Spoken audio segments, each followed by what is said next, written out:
Hello all, I'm Sai and you're watching The Book Dragon. In today's video, I'm bringing to you my October TBR. So without any further ado, let's get into the video.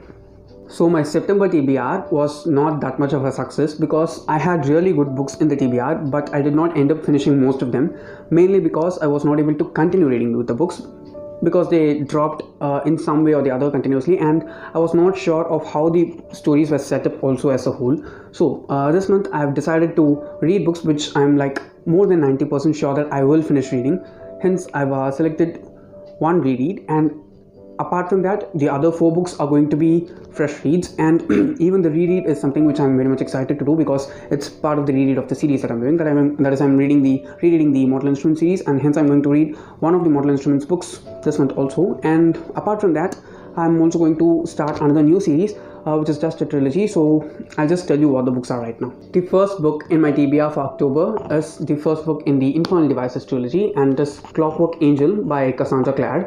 Now this is, as I said before, the first book in the Infernal Devices trilogy. The Infernal Devices is actually the spin-off series or the prequel series to the Mortal Instruments series. Many people say that the Infernal Devices is far better compared to the Mortal Instruments, but by far I've loved the Mortal Instruments a lot. In the first time I read the series also, I loved it as a whole. There were certain things which I didn't appreciate that much while reading it for the first time, but on the reread I'm able to see how much effort has been put in by Cassandra Clare in building the world as well as the characters, the plot, everything as a whole. She has built the world in a great way, if you ask me. That's one of the things which I liked, and the relationships that these characters have between each other, they are so realistic. Okay, I can feel like they can happen in real life. They seem so original to me. And also there's one other reason why I'm very much attracted to read this one, because I don't know anything much about the story. I just know that it is set up in the later half of the 19th century, that is in the 1800s, 1870s or something like that. And our main character, Tessa Gray, is a shapeshifter, and she's swept up into the Shadowhunter world, and just like Clary, she has to find her way through the world and navigate her life. And the main thing which I'm very much excited to read about in this book is Magnus Bane. Okay, if you've been following my channel for quite a while and watching my Shadowhunter Chronicles series, then you'll definitely know that I'm a huge fan of Magnus, and he is here, and I'm sure that he's there in every other Shadowhunter books as well. And I'm very excited to see the past life of Magnus from that of the Mortal Instruments series. So if you have read the Infernal Devices, please do let me know down in the comments how it is, and if I can set my expectations higher than that which I have for the Mortal Instruments series. So this is the first book for the month of October. The next book in the TBR is the reread that I was talking about, and it is City of Fallen Angels, also by Cassandra Clare. Now this is the 4th book in the Mortal Instruments series, and this is actually set up as the first book in the second trilogy of the entire Mortal Instruments series. If you didn't know, the Mortal Instruments series was actually considered to be finished as a trilogy, that is with City of Glass, but then Cassie decided to expand the series more, and I'm so glad that she did it because beautiful characters. And this is the first book in the second trilogy, if you have to say in that way. But I can say, while I read the series for the first time, while I read the entire Mortal Instruments series for the first time, this was one of my top 3 favorite books. I think this was my top 3rd book, because City of Heavenly Fire was my most favorite, after that City of Glass, and after that I had City of Fallen Angels. City of Lost Souls was my least favorite, if you ask me, because it was so huge, but I didn't think that there was a lot going on in the book.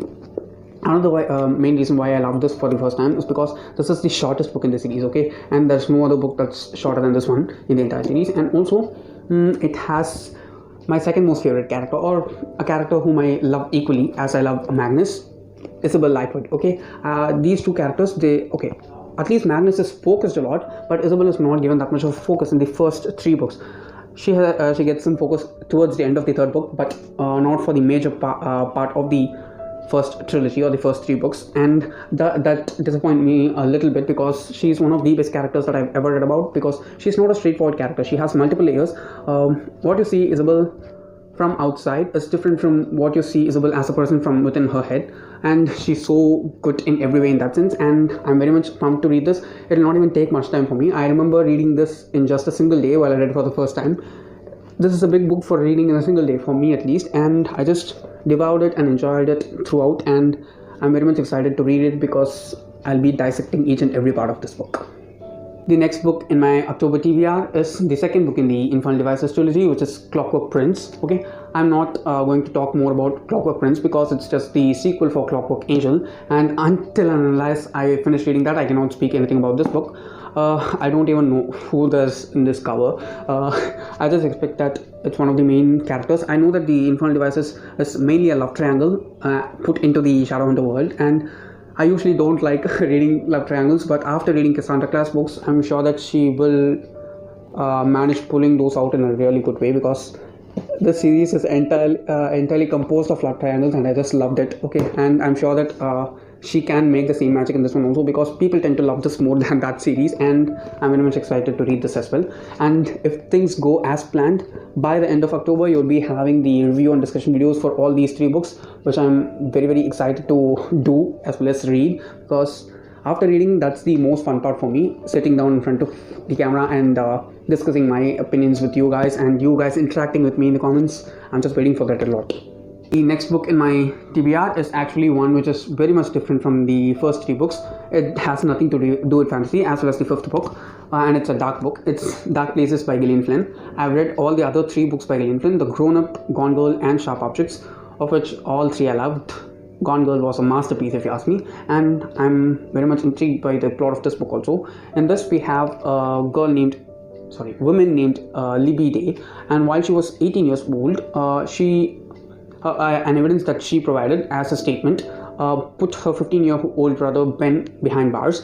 This was due to a massacre of the Day family, and while the inquiry was going on, Libby said that something which caused Ben to be put behind bars. But after like 24 years, what happens is Libby is trying to question herself and question her thoughts of whether the things that she said as a statement for the evidence are true or not, and she's trying to bring her brother back from the prison, and that itself sounds as a really creepy story. And also I've heard that this is the weakest of Gillian Flynn's books, and I'm sure that after reading her other 2 books, Gone Girl was so good. Okay, Sharp Objects was also equally good in my opinion, and I don't think she can let me down with this one. So I'm just going to try this one, and if possible I'll try to review this one as well. The last book in my TBR for October is a contemporary book. It's actually a contemporary romance, and it is My Summer of Magic Dreams by Caroline Roberts. This is a book which I've not heard about anywhere. That's mainly because I bought this from a garage sale from Bookstore almost 2 years back. Okay, and I actually didn't even see the blurb of the book. I had like this idea of allowing myself to buy 2 books just out of seeing the covers, so they were just impulse buys, and both of them ended up being romances, which I don't read much of, and that's why I put them off for this long. I'm mainly picking this up because I started this one somewhere in summer, and I like the story. Okay, it is a really good romance. The plot actually has to deal with this lady named Claire, who was married, and she had breast cancer.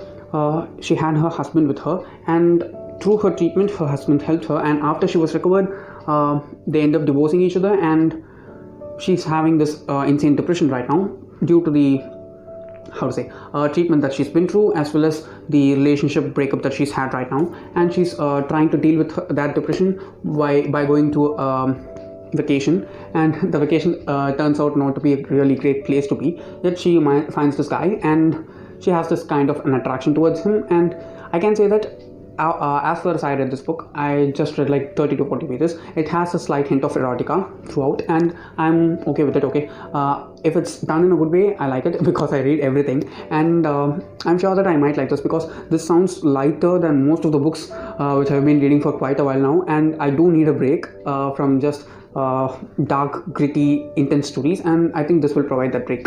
Okay, so these are all the 5 books that I plan to read in the month of October, and I do hope that I end up reading a bit more than just these 5 books, because I can read a lot more, because I'm going to work from home in October also. It's been official now, and I think it's going to be fine. I think October will be fine than September, because September was not so good for me. And also don't forget to let down in the comments what are the books that you're going to read in October. I'd like to know them. And if you did enjoy watching this video, don't forget to give it a thumbs up and also share it to your friends. If you want to get more content from me, do subscribe to the channel. Thanks for watching and have a great rest of your day.